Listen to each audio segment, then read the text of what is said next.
आज हम आपकी मुलाकात एक ऐसे गाजी से करवाएंगे जो 1965 और 1971 की जंगें लड़ चुके हैं और उनको शहीद डिक्लेयर कर दिया गया और उनका जनाजा भी हो गया। बाद में मालूम हुआ कि वो गाजी हैं। जब कादे आजम ने गैरों से पाकिस्तान लिया, सिंध लिया, पंजाब लिया, बंगाल बलूचिस्तान लिया, एक हिंद का हिस्सा बाकी है, वो इंशाल्लाह हमने सुबह लिया या शाम लिया। उर्दू पॉइंट की वीडियोस देखने के लिए हमारा चैनल सब्सक्राइब कीजिए और बेल के आइकन पर क्लिक कीजिए ताकि आप हमारी तमाम आने वाली वीडियो से बाखबर रह सकें।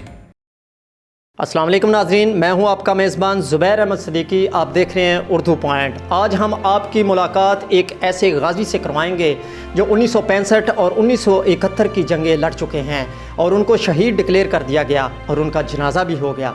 बाद में मालूम हुआ कि वो गाजी हैं। आइए ये वाक़या उन्हीं की ज़बानी सुनते हैं। 1965 की जंग ਦੇ ਵਿੱਚ ਅਸੀਂ जनाब मैं साडी पलटन सैकंड पंजाब है जी, ये 4 सैक्टर ते सी। मकार दुश्मन ने रात 6 सितंबर रात 10 बजे अचानक पाकिस्तान के उत्ते हमला कर दिता, जिहदे विच अफरा तफरी मच गई क्योंकि असीं ते इस चीज़ तो इल्म नहीं सी सानू, जिहदे विच ये है कि सानू विड्रॉल करना पिया। थोड़े 600 टैंक का हमला सी।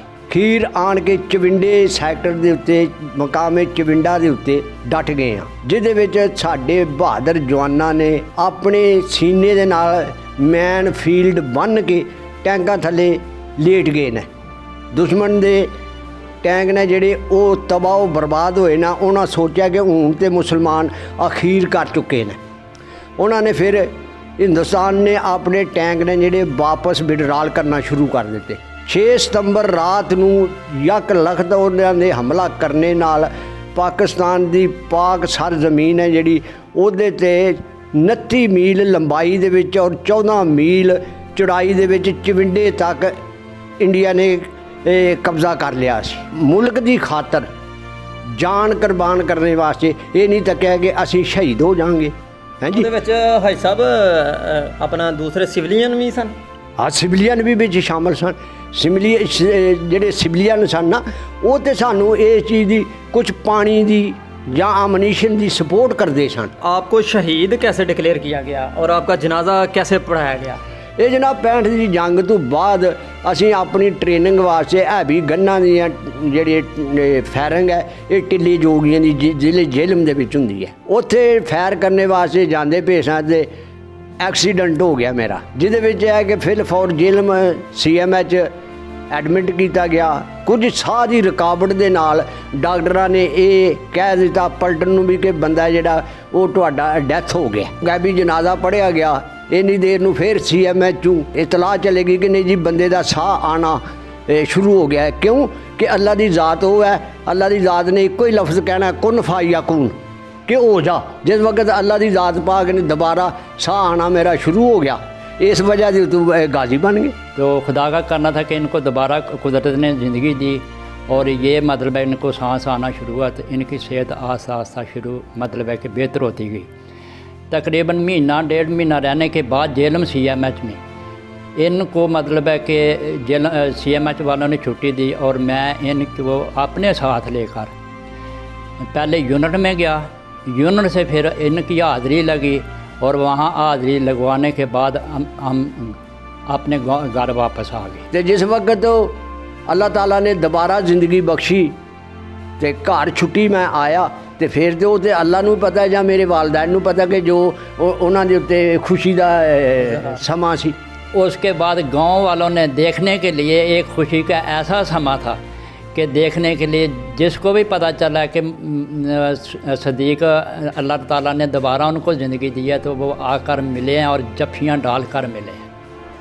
अच्छा, और दूर से देखने लोग आए हुए थे? दूर दूर से मतलब देखने के लिए आते, दूसरे गांव से भी देखने के लिए लोग आए हैं और मिलने के लिए आए हैं कि वो कौन सा गाजी है जिसका जनाजा पढ़ाया गया। हाँ जी, मतलब है कि देखने के लिए, यही देखने के लिए कि ज़िंदगी जब मौत आ जाती है अल्लाह की तरफ से, ज़िंदगी वही अल्लाह ताला ही देता है किसी को।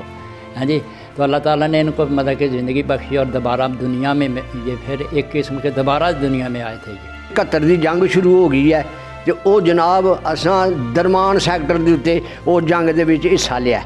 अच्छा 71 की जंग में फिर 71 ਦੀ ਜੰਗ ਦੇ ਵਿੱਚ उसमें क्या देखा आपने कि उसमें आपने मुकाबला किया दुश्मन का?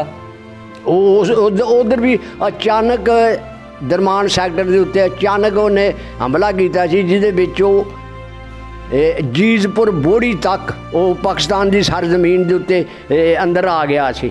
ਹਾਂਜੀ, ਉੱਥੇ ਵੀ ਇਨਸ਼ਾਅੱਲਾ ਤਾਲਾ ਅੱਲਾ ਦੇ ਫਜ਼ਲ ਕਰਮ ਨਾਲ ਪਾਕ ਫੌਜ ਦੇ ਸ਼ੇਰ ਜਵਾਨਾਂ ਨੇ ਡਟ ਕੇ ਮੁਕਾਬਲਾ ਕੀਤਾ ਔਰ ਉਹਨਾਂ ਨੂੰ ਉੱਥੋਂ ਵਿਡਰਾਲ ਕੀਤਾ, ਪਿਛਾਂ ਕੀਤਾ 71 ਦੇ ਵਿੱਚ। किसी दरवेश ने लिखा है, जब कादे आदम ने गैरों से पाकिस्तान लिया, सिंध लिया, पंजाब लिया, बंगाल बलूचिस्तान लिया, एक हिंद का हिस्सा बाकी है, वो इंशाअल्लाह हमने सुबह लिया या शाम लिया।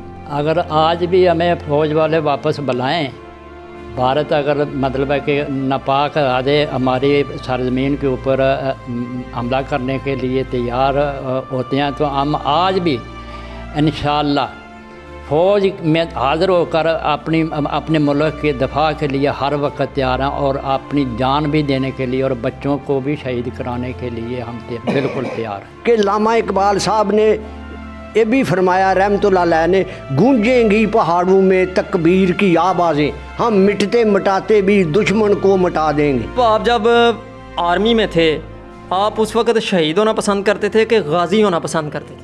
देखो जी, गल तो है ना जुबैर साहब के जदों भी बंदा फौज दे विच जांदा ते ओहदी यह तमन्ना और ख्वाहिश हुंदी है कि मैं इत्थों गाजी बन के जाऊँ ते वापस आवां ते शहीद हो के आवां। अब आप आखिर में मुहिब्बे वतन पाकिस्तानियों को क्या मैसेज देते हैं?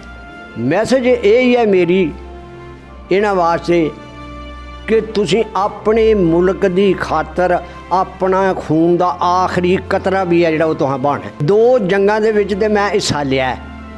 पहली जंग 1947 दी मैं अपनी अखां नाल तकी है। बाबा कादे आज़म नूं पता है कि जिस तरह उन्होंने पाकिस्तानी रियासत नूं, इस्लामी रियासत नूं कायम कीता है, इस रियासत नूं हुण कायम रखने वास्ते, इनू हमेशा लई कायम दायम रखने वास्ते सानू छोटे तो लैके बड़े तक, मेरी एज इस वक्त 80 साल है, मैनू अज आर्डर मिले इंशाअल्लाह ताला मैं कश्मीर की बार्डर के उत्ते मकबूजा कश्मीर च भी जाके लड़ने वास्ते तैयार। हमारी बहादुर अफवाज ने हमेशा अपने लहू के चिराग जलाकर वतन की हिफाजत की है और इंशाअल्लाह करती भी रहेगी। इसी के साथ अपने मेज़बान ज़ुबैर अहमद सिद्दीकी और कैमरामैन टीम मिर्ज़ा नवीद हुसैन के साथ इजाज़त दीजिए और देखते रहिए उर्दू पॉइंट।